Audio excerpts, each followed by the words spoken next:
நான் ஒரு தடவை போய் சாமி கும்பிட்டேன், அதெல்லாம் நான் கொடுக்கல. அப்போ ஜோசியா ஒரு தடவை நீங்க சொன்னா ஒரு தடவை போயிட்டு வந்துட்டேங்க, ஒண்ணுமே நடக்கலையே. ஒரு தடவை போயிட்டு வந்தா நீ என்ன பண்ணேன்னு கேட்டேன். நான் போனேன், குண்டியில போட்டேன் காசு, தட்டில் போட்டேன், தருமம் பண்ணேன், பிச்சைக்காரனுக்கு. நீ போனது நீ அழுது புலம்பி நின்று கும்பிடணும்ல, அது செய்யாம நீ போய் நீயே பணக்கார மாதிரி நீ காட்டும்போது அப்போ உன்னை நீ இவ்வளோ போய் பணக்காரனா, உனக்கு எதுக்குடா கொடுக்கணும்னு சொல்லி தான் எனக்கு தடுப்பாங்க.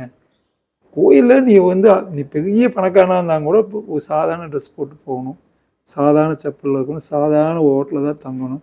சமயத்தில் அண்ணாமலை கோயிலில் அண்ணாமலை நான் போனால் ஒரு பாயில் தான் படுப்பேன், சாதாரணமாக தான் நடப்பேன் சொல்லி அப்படி சாதாரணமாக படுத்து சாதாரணமாக பண்ணவங்களுக்கு மட்டும்தான் இதுக்குள்ளேயே நம்பர் 1 ஹோட்டல் ஒருத்தர் கட்டிட்டு இருக்காங்க திருவண்ணாமலையில். இதுக்குள்ளேயே பெரிய ஹோட்டல் ஒன்று கட்டிட்டு இருக்காங்க. ரூம் கண்டே 25,000 ரூபாய்க்கு கொண்டு போகிறாங்க. அப்படியெல்லாம் தங்கி எந்த இதுவுமே பண்ணணும் அவசியம் இல்லை. அதில் சாதாரண ஒரு மடத்தில் போய் படுத்து மடத்தில் போய் நின்று கும்பிடும்போது உனக்கு எல்லாம் நடக்கும்.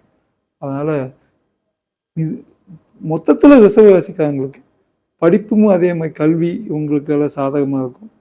மொத்தத்தில் சாதகமான ஆண்டு ரிசர்வவாசிக்காரங்களுக்கு. இப்போ இந்த உடல் ஆரோக்கியம் எல்லாம் எப்படி சார்? தேவி வந்துடுவாங்க. ஹார்ட் அட்டாக்கே வந்தாலும் அவங்க மேலே வந்துடுவாங்க. ஓகே, ஆயில் கட்டி. ஸோ இந்த வீடு வாசல்லாம் எல்லாம் கிடைக்கும், எல்லாமே கிடைக்கும், சாதகமான வருடம். பரவாயில்ல, தப்பிச்சாங்க. சோ ரிஷபராசி நேயர்களுக்கு இந்த தமிழ் புத்தாண்டு ஓரளவுக்கு தேவைப்படும் அப்படின்னு சொல்றீங்களா? எப்படி? ரொம்ப தேவைப்படும். ரொம்ப நன்றி, மிக்க மகிழ்ச்சி.